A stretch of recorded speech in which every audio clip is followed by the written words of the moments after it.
Hello, and today we'll continue with Chapter 9 for Tenoch.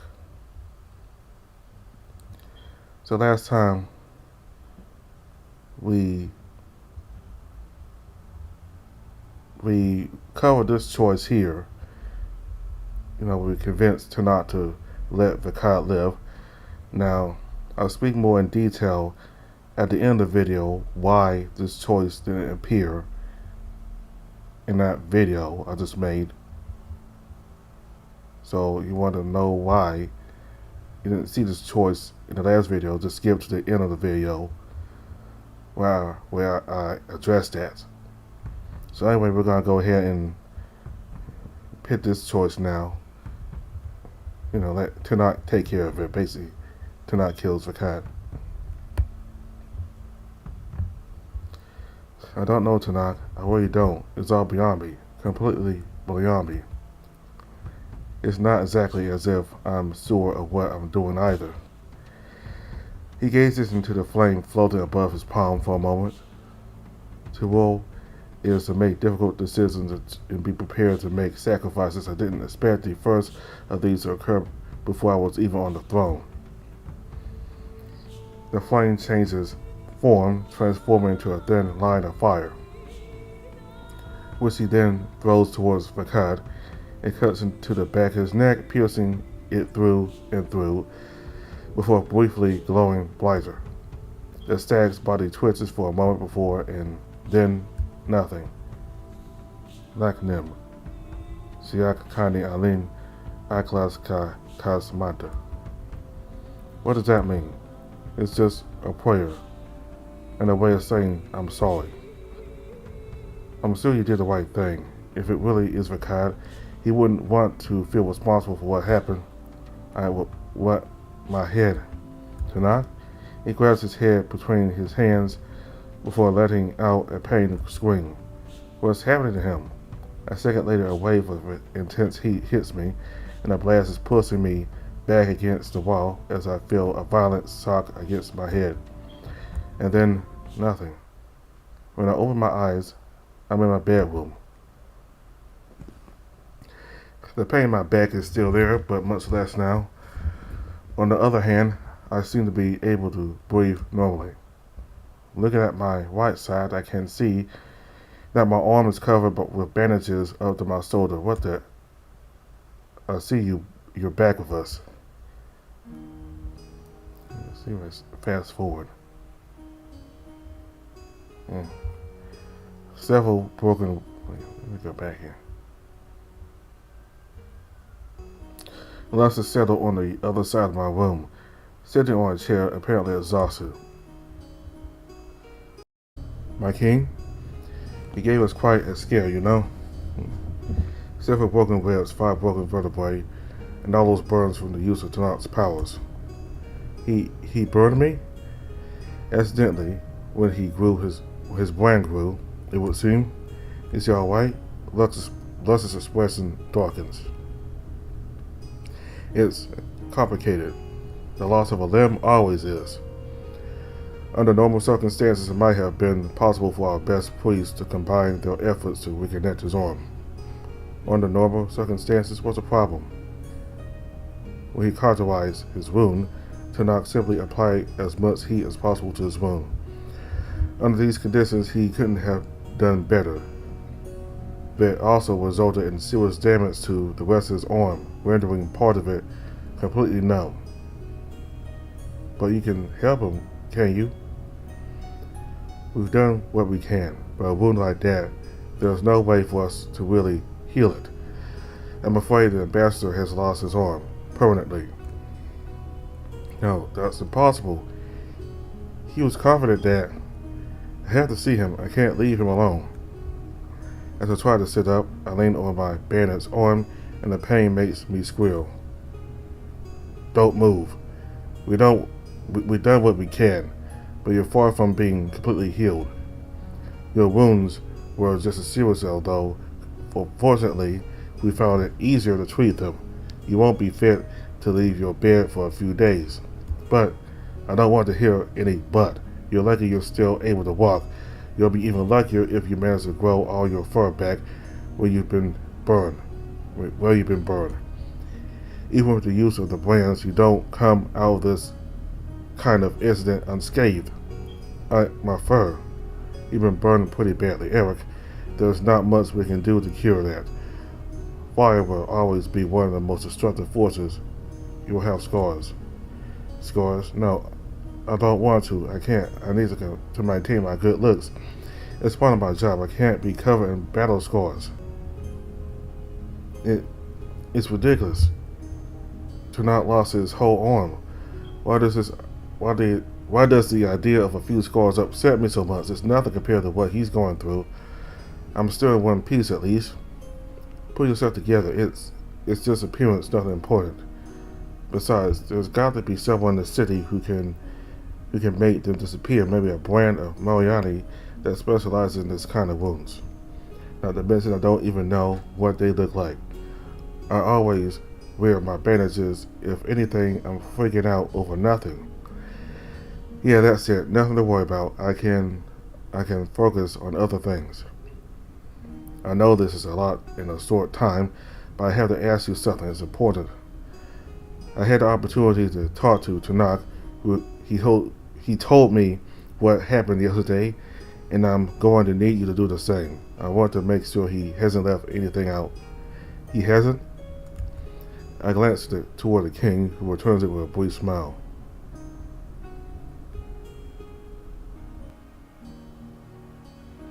We both know Tenoch hasn't left anything out.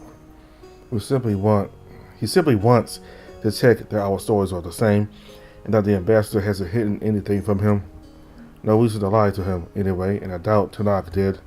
So I'll tell the king everything from our visit to the scene of the attack to my fainting in prison.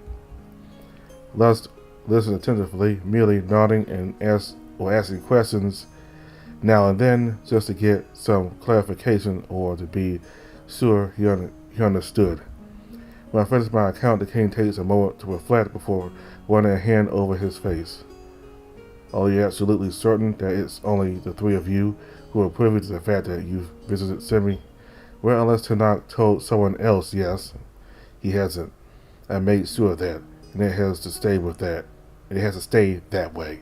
Even Aeon can't know about this. If you're a spouse, why? Do you know exactly what you've done? Do you realize the scope of your actions? I know it was a good idea, but not a good idea.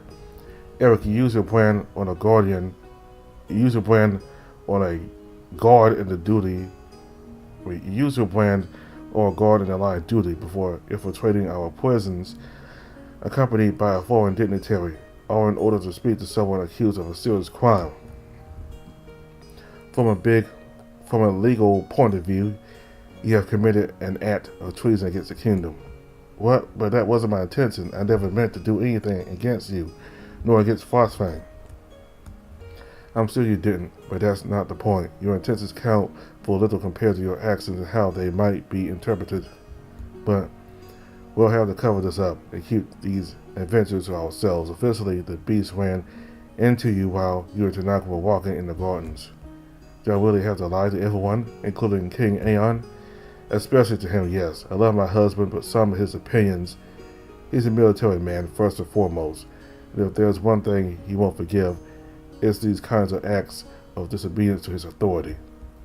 It's better he doesn't know. Not to mention that it could drastically compromise our future relations with Khazal. They're likely to be complicated enough as it is. Because of Tenoch's wound, right? You know who he really is, don't you? A simple nod response. In that case, you can imagine what this looks like to his empire, the Crown Prince, badly wounded while under our protection. But it wasn't your fault. Our royal hunter is guilty of this crime. How do you think the Emperor will react to this news? So it really was Vakad? It would seem. We have no reason to believe it was anyone else. But why and how? He had a different brand. At the moment, we don't know, and we may never have our answers.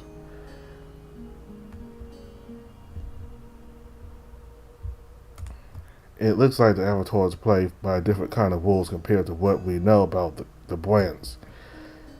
I hate this. I feel like someone's playing with us. However, even if we're going to keep this to ourselves, I'll have to change some rules. You can't go acting this way. Understand, for a start, Tenoch will no longer be the one teaching you how to use your brain. Once you're able to move again, Vo will be in charge of your training. Vo, I'm pretty sure he hates me. Don't exaggerate, and even if he did, it wouldn't make much difference. He's the best priest our kingdom has and one of the best instructors. I don't doubt for a second that he'll know how to remain professional at the very least.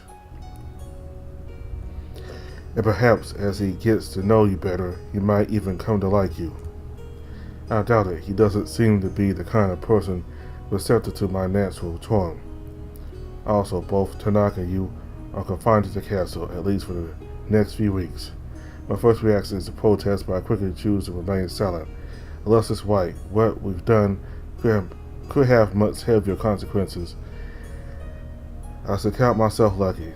Firstly, it would be so that you can both recover from your injuries. On my side, it will give me time to observe whether you are able to contain yourselves and to obey my orders. I understand. Really? I expected more resistance from you. I guess I've begun to understand how things work around here and that I shouldn't complain too much. Love smiles at me before rising to his paws. I will inform Tenoch that you're awake. He was worried. And if I may make an observation, I say he also feels guilty about what happened to you. But it's not his fault. Still, it was his brand that burned you. He gives me one last nod but leaving me alone in my room. Good, I have to do something, and I can't do it with lust still around. I realized I was avoiding looking at the side of my bandaged arm throughout our discussion. I'm not stupid. I know how my brain works. I know exactly what I was trying to do. It was an attempt to ignore the problem, to push it as far back into the back of my mind as I could. But not this time, so I turned my head to observe the damage. My entire arm is covered in bandages from my fingertips to my shoulder. When I try to move one of my fingers, the only thing I feel is a slight pain, so I stopped. No point in hurting myself over nothing. Then I lift my blanket to take a look at what's going on underneath. On my torso is a large bandage covering most of my right side. I feel the almost irresistible urge to remove it to look at what the wound looks like. But I know that's a really bad idea. It'll probably only make things worse. When I'm looking down at my leg, it's the same condition as my arm, entirely wrapped in a series of bandages. Well, I can do with that if I have scars, I'll be able to hide them easily. I'll just have to wear gloves or something. But I haven't finished inspecting, have I? I've still got one last thing to check. The most important one. That's why I saved it for last after all. I raise my hand, bringing it slowly up to my head as a tremble. And I breathe a sigh of relief as I touch my skin. Nothing but my fur. Just fur, not the slightest bit of damage. I move slowly up my face. I stroke the fur on my cheeks, the tip of my muzzle, my temples. It's when I reach the top of my skull that I feel the first piece of fabric. My fingers keep going up until I feel the base of my ears entirely wrapped in bandages. Of course, I should have known the damn thing would catch fire. Fuck. I'm biting my lips to stop myself from screaming. What did I do to deserve this? Is this punishment for my actions, for everything that happened in Scorna? If it is, the gods can go screw themselves. Calm down. Calm the fuck down. The priests will find a solution. They're bound to. They'll make sure I go back to the way it was. Or back to the way I was. This time that damn Mariani is going to serve a purpose and help me. I'll force her hand if I have to. What the fuck am I talking about? I haven't been able to do anything against an avatar, and now I want to go against a goddess? Pathetic.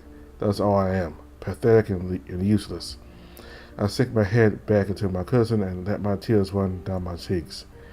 In my condition, there's not much more I can do anyway, is there? And it goes on like this for a while before I hear someone knock on my door. Eric said, I don't want him to see me like this. What's he going to think of me?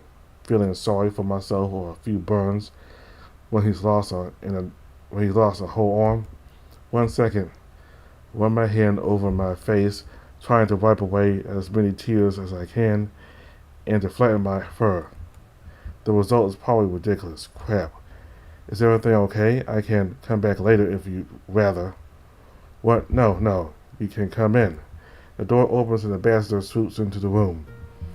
It's hard not to notice the change immediately, especially with the golden fabric used to conceal the wound, while ironically drawing more attention to it. Oh, Tenoch. Oh, this. I know. He raised the stump of his arm for a brief moment before flashing me a smile. Not exactly the best in terms of fashion, but with so little time, I can't do much better. I'm sure I'll come up with something far more ornamental in time. Tenoch, you shouldn't joke about it. And what should I do? Curl up and cry in the corner over what's lost? It wasn't intentional on his part, but that doesn't mean it hurts any less. No, I prefer to think of it as the price we pay for new opportunities. What are you talking about? Look, he holds out his stump before activating his brand. Immediately I can see that the orange glow on his back is much brighter than usual. It would appear that Tess hasn't lied on that part. At the very least, killing another avatar does seem to make us more powerful. When a flame appears at the end of his stump, I instinctively recoil. There's something I don't like about having that flame so close to me. The fire grows and changes shape. Before long, I can make out an arm, then a hand whose fingers are slowly waving. My eyes can't leave these flames that dance dangerously. I feel my breathing quicken as I begin to sweat. What's happening to me? Why? Why am I so afraid of it? I would never have been capable of something so complex with my old brand. It's quite. Eric, what's the matter? Could you put it out, please? Oh, my organ, I'm an idiot. The flames disappear as a wave of relief runs through me. You're lying in bed, covered in bandages because of my flames, and the first thing I do is sell them to you again. It's not your fault. My brand, my mistake. We both knew that when an avatar receives their brand, their power is triggered explosively. We should have known it would be the same after receiving more power. After killing Vakad, you mean? It doesn't seem to bother you too much? Don't get me wrong, I'm not particularly happy that I did it, nor proud that it came to this, but it was necessary, and I don't regret it. I just wish, I don't know, something else. There's been enough death already. There's no point in getting stuck on what could have been. You can't change the past. It's better to focus on the future and on what we can still control. Like you, for example. What did Les say about your injuries? Are you going to be alright? My fractures are on the mend. The biggest problem is the burns, but it's not a lie. Just a show of faith in the priest. But the king has assured me that the priest will be able to fix this relatively quick and probably without too many sequels. I'm glad to hear it. He smiles at me as he reaches out to stroke my cheek gently. I was afraid you'd end up too damaged. Damaged? That's not what I meant. I don't even know what I meant exactly. I'm just glad to know you'll be okay, that's all. I watch him a little more closely, and for a brief moment, I can see him display an expression of uncertainty and doubt. Tenoch, are you sure everything's alright? Absolutely, don't worry. I'm just a little tired from all these shenanigans, that's all. He gives me the biggest smile, and all trace of uncertainty seems to have disappeared from his face. Maybe I just misread him? Right, sorry, it's just that for a moment I thought, you're still badly hurt and probably exhausted. And I'm not making things any better by staying here. He leans over to kiss my forehead, and I can feel the warmth around him. It's stronger than usual. I'll be back to see you soon, I promise. In the meantime, get some rest. It's probably the best I could do, yes. The lizard smiles tenderly at me before preparing to leave. Oh, Tenoch, one last thing, yes? It wasn't your fault, none of it was. I mean it. I'll be back soon, Eric. He waves to me one last time before leaving. I'm glad to see he's looking well despite the bitterness this confrontation has left. But I've got this feeling, this voice in the back of my head telling me that maybe he's doing too well. He's not reacting as the situation demands. He's too happy with the result. And there's this little moment of uncertainty I've glimpsed. Is he hiding how he really feels to reassure me? He said no, it's not a good thing. He himself advised me not to do it. I don't know. I'm probably in no condition to think properly. Yeah, I better take the advice I'm given and get some rest. Maybe when I wake up, the world will be a better place.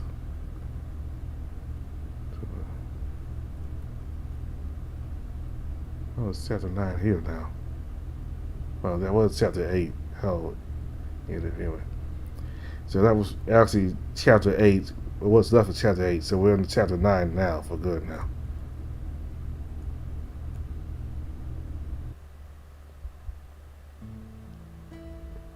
The green light that was shining on the police's shoulder until then is slowly fading, and I can feel the tingling that was running through my body dissipate. If I'd known it was going to be this painful, I'd have asked him to sedate me first. It feels like hundreds of ants are crawling under my skin.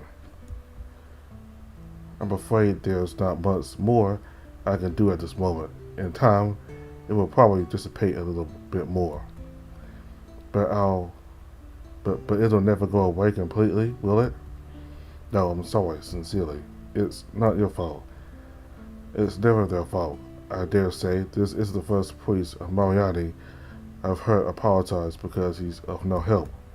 At least you should be able to get out of bed now. That is provided you use your crutches, of course, and avoid sitting for a while. Your ribs were broken, and although they're mostly back in place, it'll be a while before they're fully healed. All right. Disfigured and unable to sing, I almost wondered if I shouldn't have let Kellerthon finish the job. No, this is temporary. Things will get better. Things have to get better. Thanks for all this. I'm only doing my duty. Sure, and it's got nothing to do with the coins you get for your services. The priest finally leaves my room, leaving me alone, and my eyes slowly slide to what I've spent the last few days observing without ever daring to approach. A small mirror sitting on the bedside table next to my bed. Touching my scars, trying to guess what they look like, that's one thing. Seeing them directly is a whole other matter, and I don't have the strength, or rather, I don't have the courage to try. Even though I know that one day I have to. Eric, I shake my head to compose myself before forcing a smile. I need to keep up some kind of facade. Yeah, a long time no see. Sorry, but with all this stuff happening, I haven't really been able to. No, you're hurt, and here it is, the pause. He looked up and saw my face. It's not the first time it happened to me. It probably won't be the last. That bad, huh? Sorry, I knew you were hurt. I just didn't expect it to be. I'm sorry. I'm really sorry, Eric. It's okay. I'm sure our priest will be able to sort it all out.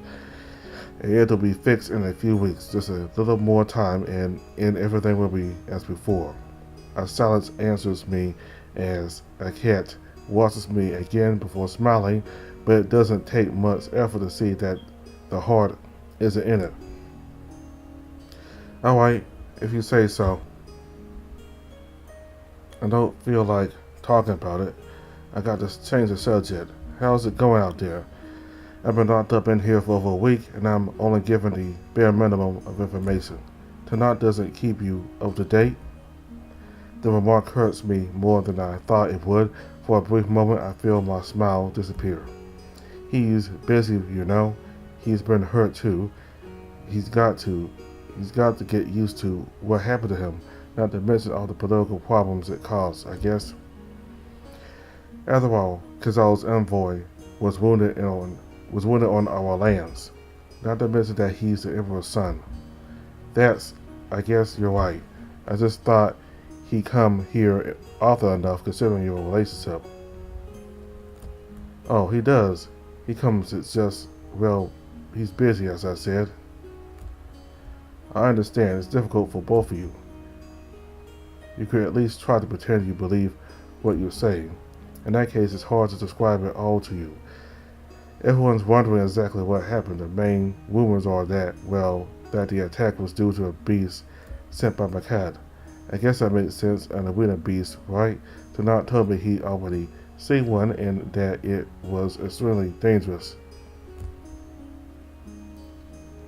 You probably know better than me. After all, you saw what happened. The image of skeleton howling and snarling appears to me for a brief moment. I'm not sure what I saw, nor if I really want to talk about it. I can understand. Other than that, well, Tenoch seems to be running around and talking to everyone, while Mabion and the kings were calming things down. From what I've heard, the nobles saw this attack as proof of the fragility of the royal power. Maybe Tenoch is helping the kings solve this problem? Maybe, I don't know, but that's about it mostly. Oh, King Aeon has also ordered an increase in the number of guards, so there are a few new faces present in the castle. New guards, some were killed or wounded in the attack, others are still investigating what happened with the Makadian ambassadors, and I guess they're afraid they don't have enough men here, I suppose. I was hoping this talk might take my mind off things, but the only thing it does is remind me how and why I'm here, lying in this bed. It's not a cat's fault, but part of me can't help but resent him. It's ridiculous.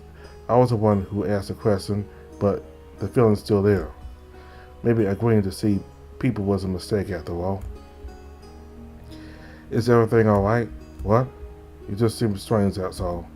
I think I'm entitled to it, don't you? Half my body's been burned. Sorry, I didn't mean to. Shit. No, I'm sorry, I shouldn't have.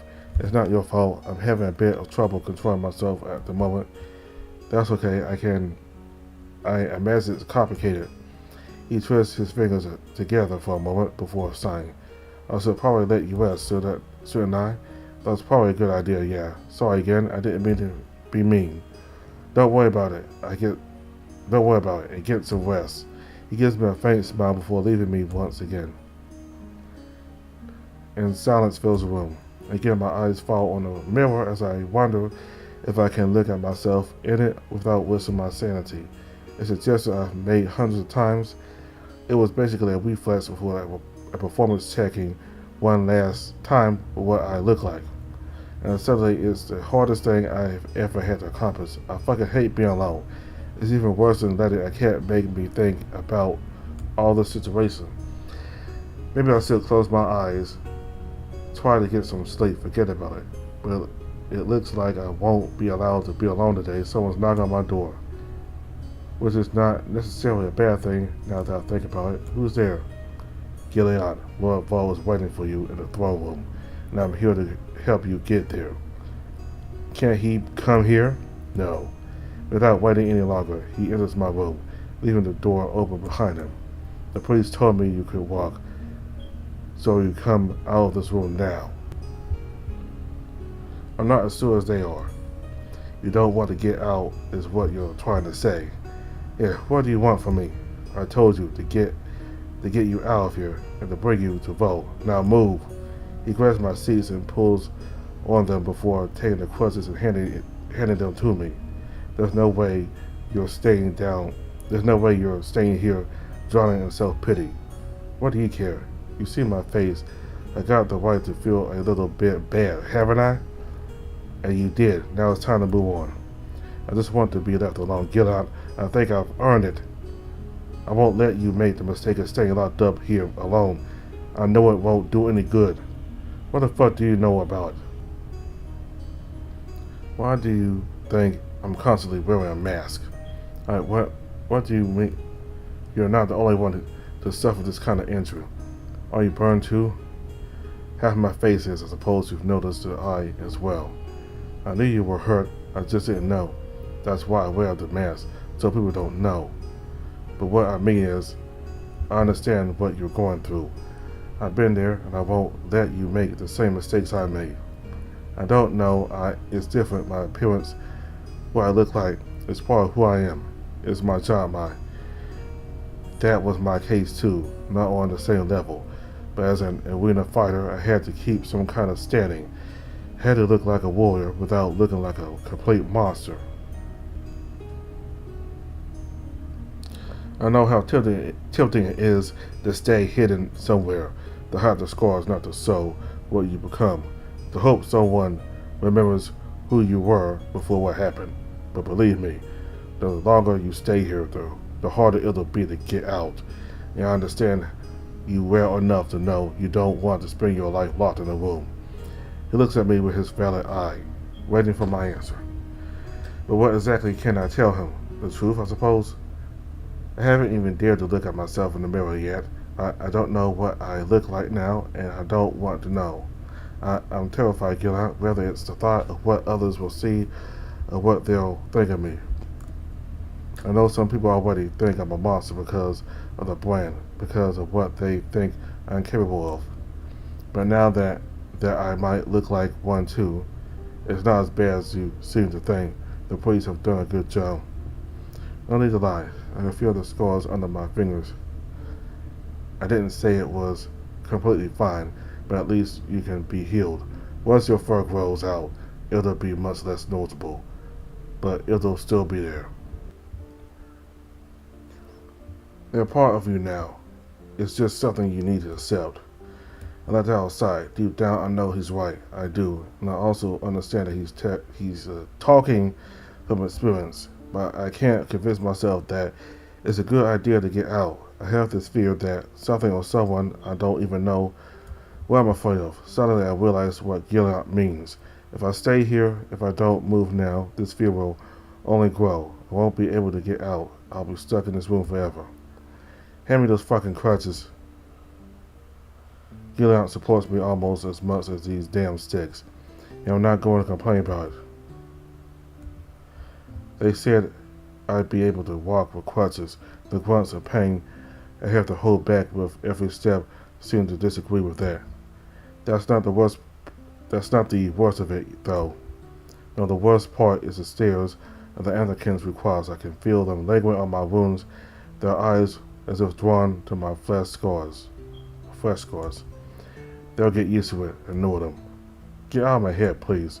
I told you, I've been where you are. It's new. Give it time. Do you think you wouldn't do the same if you were them? I'd rather keep my mouth shut at a pace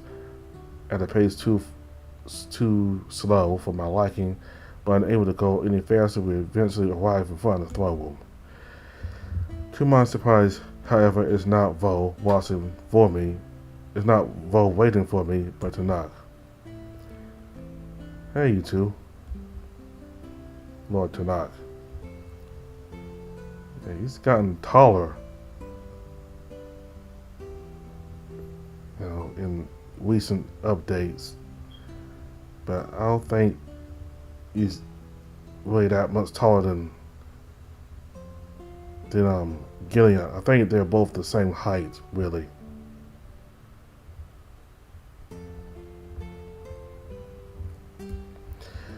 Gillian's tone surprises me for a brief moment. There's something cold in the way he speaks. Good morning. I didn't expect to find you here. What can I say? I'm full of surprises. I beg your pardon, my lord, but we have an appointment with Lord Vo, and we're already late. Actually, I'm afraid you're a bit late. Vo didn't wait for you. He's already left for the temple. I've been given orders. I prefer to make sure that's the case. Tenoch says he's... No worries, go ahead. Tenoch lets Gillian through, and the Panther takes a quick look inside the throne room before sighing. That doesn't sound like Lord Vo. Something urgent must have been waiting for him. If that's the case, I haven't been injured. Perhaps we should investigate. I could look after our little injured bunny in the meantime. I could take care of myself, you know. Not really, but I didn't like the tone of his voice. There was something condescending about it. I don't doubt it for a second, Bunny, but I'm trying to find an excuse to spend time in your company. I suppose I better check to see if everything's alright, but be careful, both of you. Don't worry so much. I don't intend to let him get hurt any more than he already is. Not Tone again. I don't know if it's me imagining things or if there really is a problem. But I can't let a vague impression guide my thoughts. That's okay, Gilead. You can go. So be it. You shouldn't take too long to get back to your room. You can stay up, but you shouldn't wear yourself out. I'll ask Tenoch to accompany me if I feel tired. Gilead gives the ambassador one last look before nodding briefly to me and leaving. Did something happen between you two? Not that I'm aware of. I suppose he took it badly when I made a fool of him. Maybe it's something like that, yeah. What did you do exactly? You were there. Have you already forgotten? After all, when it's a mere guest who has to protect the royal castle, what kind of impression does that leave about the captain of the guards? I hadn't thought of it. I'm not sure Gilead really cares about it either.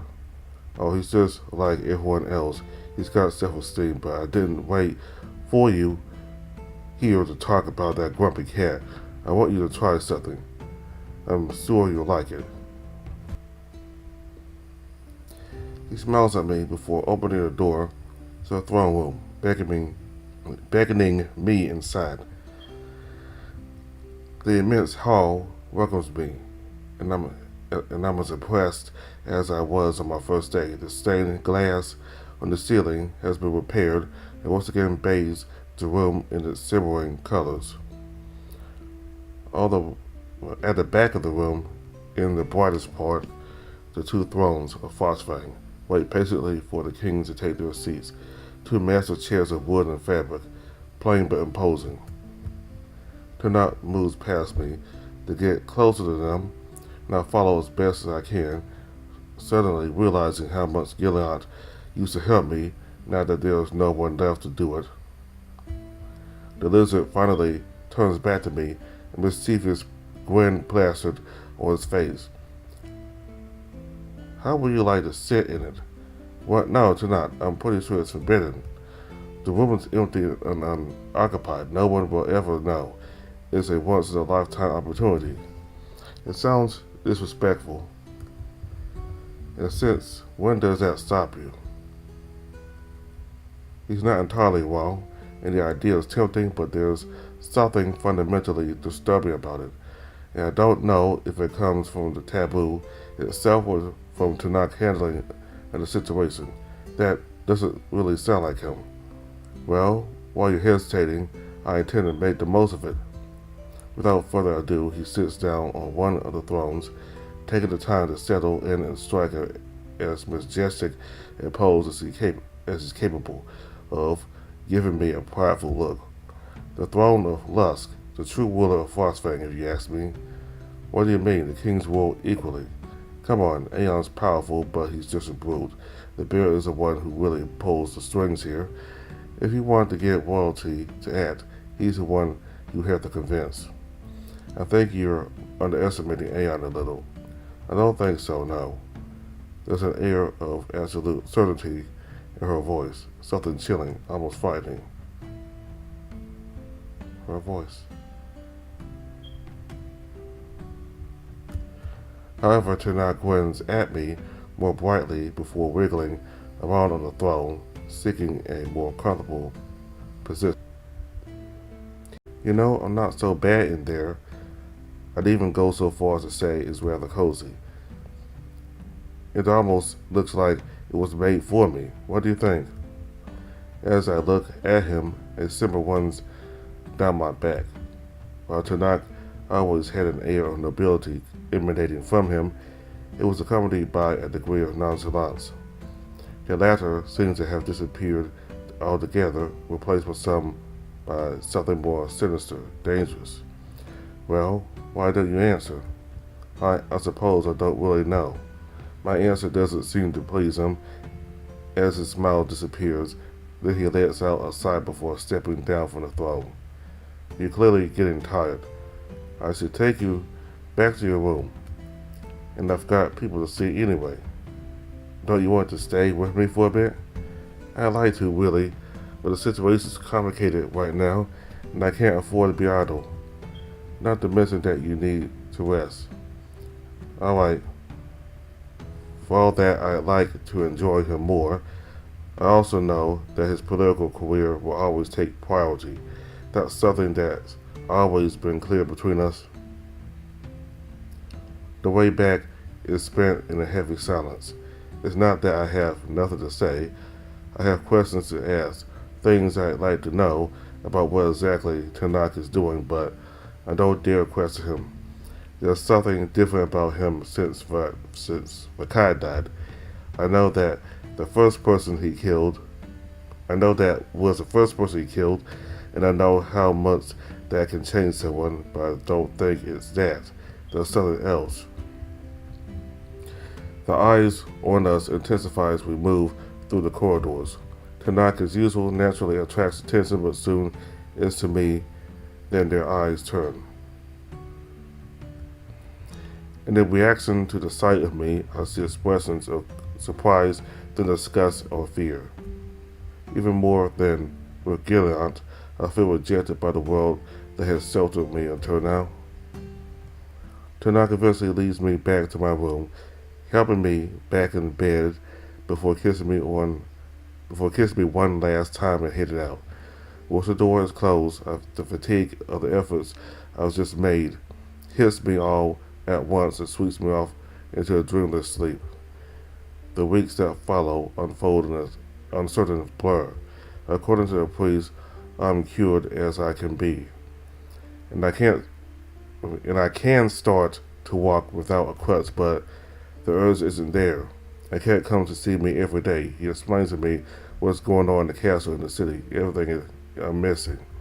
At first he tries to convince me to go out, but he soon gives up. The most surprising news he tells me is that Vo has disappeared. No one has seen him since the day he was supposed to meet me in the throne room.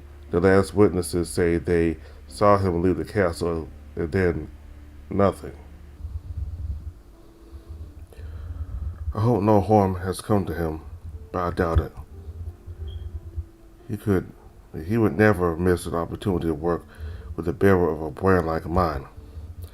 And then one day, a cat stops coming. Tenoch, on one of his rare visits, tells me that a Mercadian delegation has arrived and that the Falcon has been nowhere to be found since. As for the ambassador himself, I barely see him. He hardly ever drops by, and when he does, he only stays a few minutes to tell me about himself. He discusses his victories and the progress of his projects, which he never describes in detail. This word font, this kind of throws me off. I don't know. I've said that many times, but it does. He tells me all about how he's mastering the powers his brand brings, but it's never about me. When he asks me a question, it's in the hope that it'll put him on a pedestal. So I do, with a smile, and he smiles back. That's something, I guess. The rest of the time, I'm alone in my room. The more time passes, the more terrified I become of the mirror on my bed table. If I can't bear to look at myself, how can anyone else look at me? One morning, however, I'm awakened by Mayborn, who shakes me unceremoniously. Get up, quick. Mayborn, what's going on? Shh, get dressed and collect your belongings. We need to leave. What? By why? The old nobility has started a rebellion. They demand that Aeon and Lust relinquish power. You can't fight them. In the long run, probably, but not here and not now. This is why we have to leave, and quickly. Okay, alright. I'll pick up a few things quickly. I get up as fast as I can, getting dressed and picking up my most essential things, mainly clothes, which I quickly throw in a bag. And at the same time, I try to understand the situation of rebellion. Now, why? What could have caused it? Your fathers. They're fine. Don't worry about them. Just hurry up. I can't help but notice the worry in Mabel's face. He seems to doubt the reality of the situation as much as I do. I think we can go, but we've got to warn Tenoch. We can't leave him here. Eric, it's him. Oh, someone's worried about me. How nice. Tenoch stands in the doorway of my room, all smiles. At the sound of his voice, Mabel turns around, grabbing his axe, ready for a fight. I don't understand what's happening.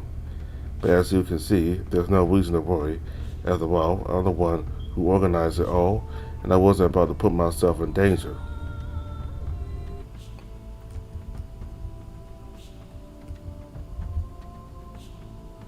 Traitor. But why? Tonight, why would you do such a thing? I don't need you to talk. I need you to listen. Stick to your role. What? How? How can he talk to me like that? And he even emphasized it with a hand gesture to shut me up. I gestured with his left hand. Tenoch got his arm back, but it's impossible.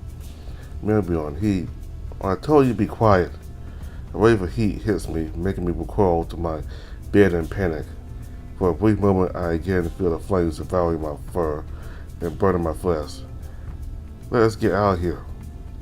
I'm afraid that's not possible. That is, unless you agree to surrender, of course. Out of the question.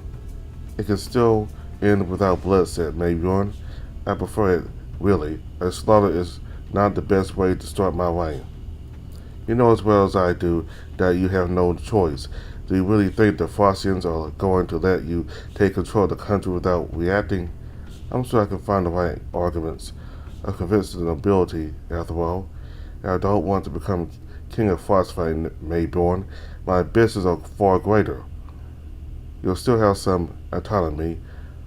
I only plan to steer the next king in the right direction and turn us into one of those colonies you control entirely, despite their so-called independence. It's not as bad as it sounds. Never. I hope for better from you. The prince then launches himself at Tenoch, no doubt hoping to surprise him before he has time to activate his plan.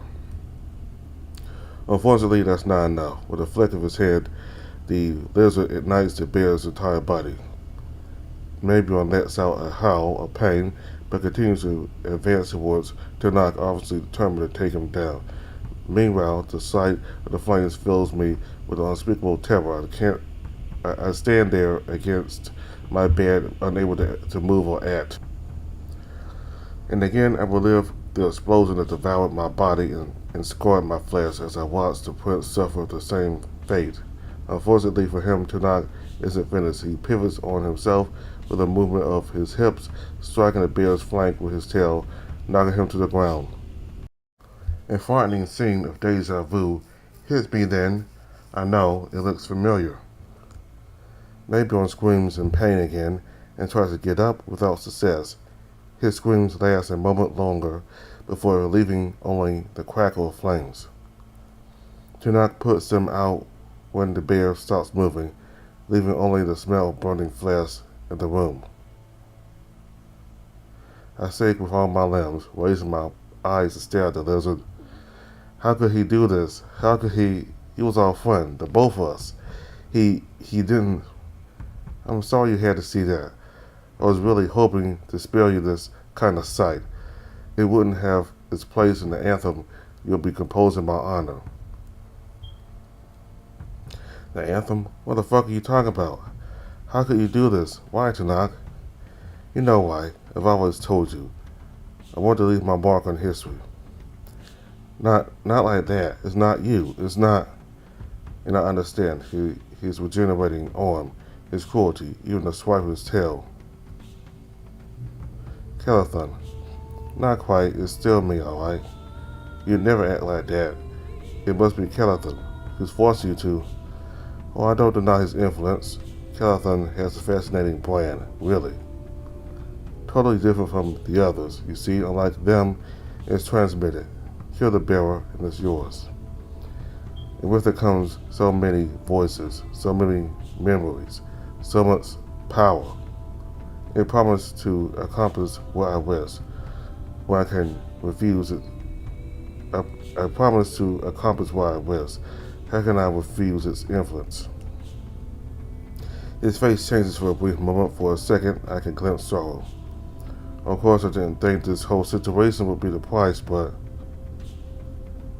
he recovers almost immediately, and I understand that I've had a small peek in the mind of the real Tenoch, the one I know, the one I love.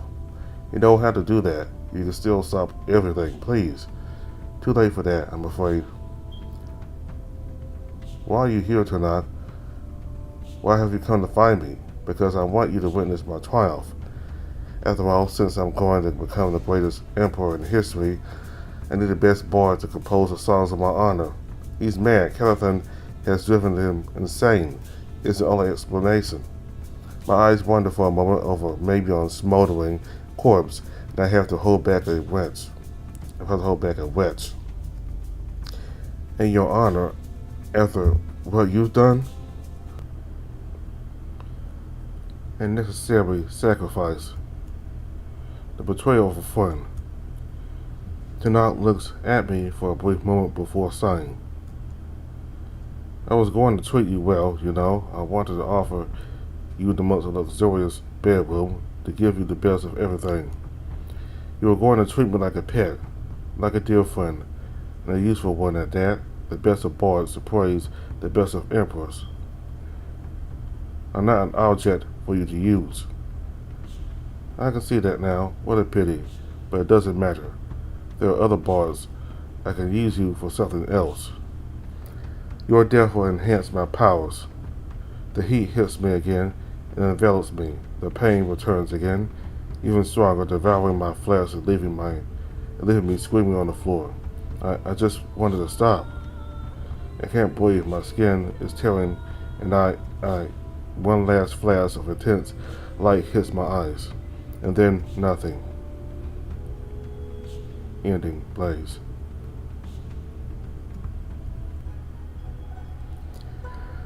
Alright, so that's a bad end for Tenoch. So the political betrayal just happened. He betrayed Maybjorn and Eric and Frostfang. I mean, I get that he's from Khazal and his ultimate loyalty is to Khazal, but you know, it's still betrayal because of the alliance he had with Frostfang. Certainly that was really Kellathan. And the true Tenoch came out for a little bit there before he killed Eric. And I wonder if it was totally Kellathan or if maybe Tenoch made a deal with Kellathan, because it seemed like it wasn't what he was expecting. So maybe he did make a deal with Kellathan, but it turned out to be what he wasn't quite expecting. So maybe he still wanted to overtake Frostfang and make it under his rule, but not like this, because he always, earlier on, he always talked about how, he and Eric will talk about how easy it would be for Frostfang to fall to Khazal because of the mountains, and Tenoch told Eric about the fact that basically Kazal was better prepared, and they were better when it came to, like, I don't know, guerrilla combat, or, like, kind of like being sneaky in battle. And as a rebuttal to Eric saying that the mountains and the cold climate of frostfang was not good for lizards. Tenoch combat, he rebutted Eric by saying that basically that doesn't stop the lizards from taking over frostfang, and that I think he said something else, but he basically said that it would be easy for Kazal to overtake frostfang, and I believe that's what Tenoch really wants.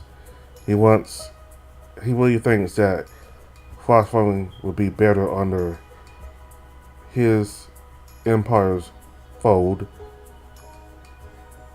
I believe Tenoch really thinks that. That's without Kelthon. That's generally what Tenoch himself believes.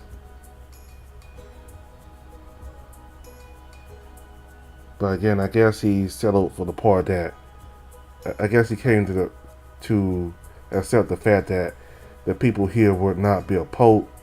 I believe he came to accept the fact that people in Frostfang would be opposed to Kazal overtaking Frostfang, so he decided to just have an alliance with them instead.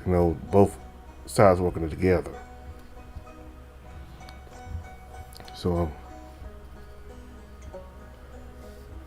I believe he had both Vol killed and a cat killed also. I don't think they just fled. I think he had both of them killed, both Vol and a cat.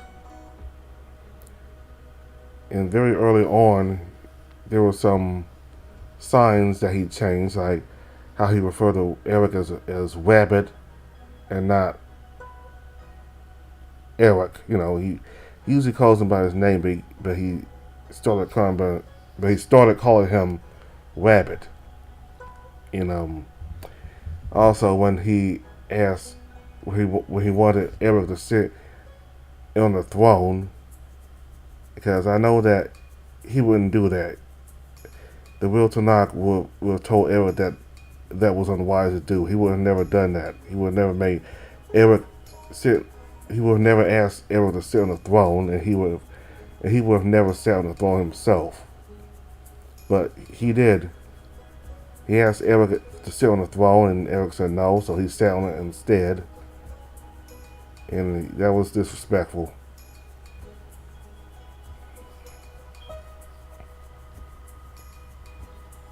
So, yeah, and plus just a condescending tone, he told Eric, especially with Gil out there.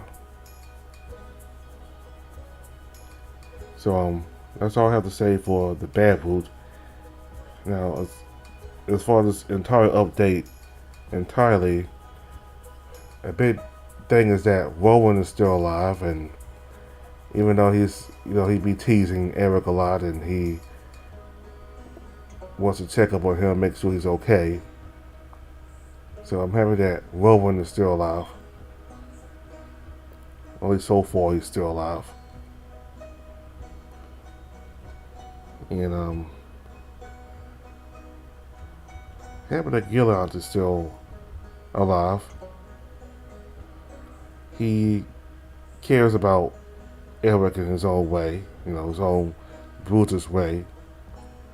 Yeah, he doesn't want Eric to suffer the same fate he did, because in previous updates you saw what his face looked like. Like, basically half his face is burned off, and he didn't want Eric to be consumed by his new appearance. Because Eric, a lot of his fur was damaged, well, his skin anyway.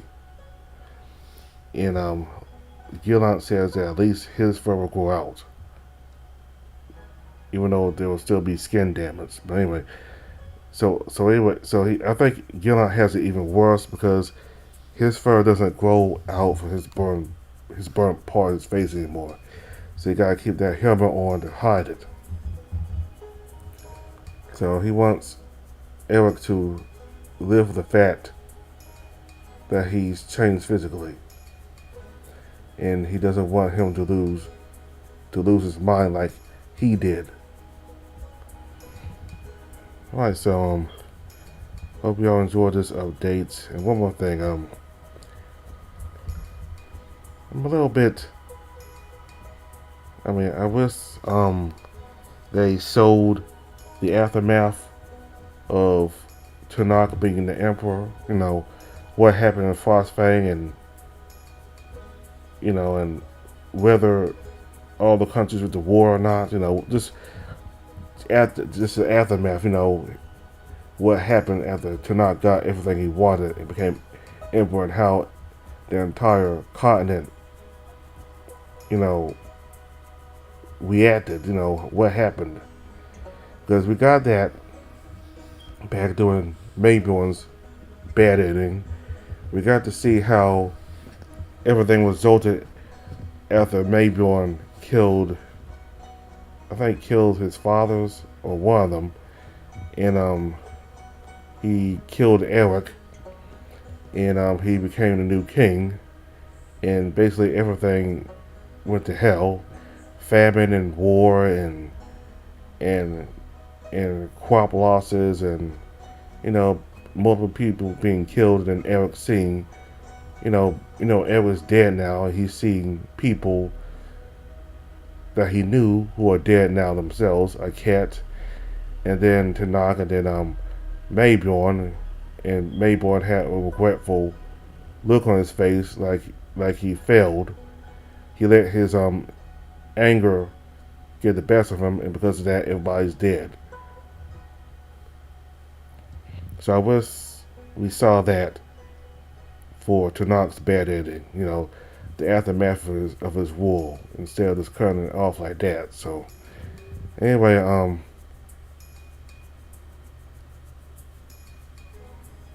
tell me what you liked about this update, and whether you liked it or not. So thank you all very much for watching. Bye.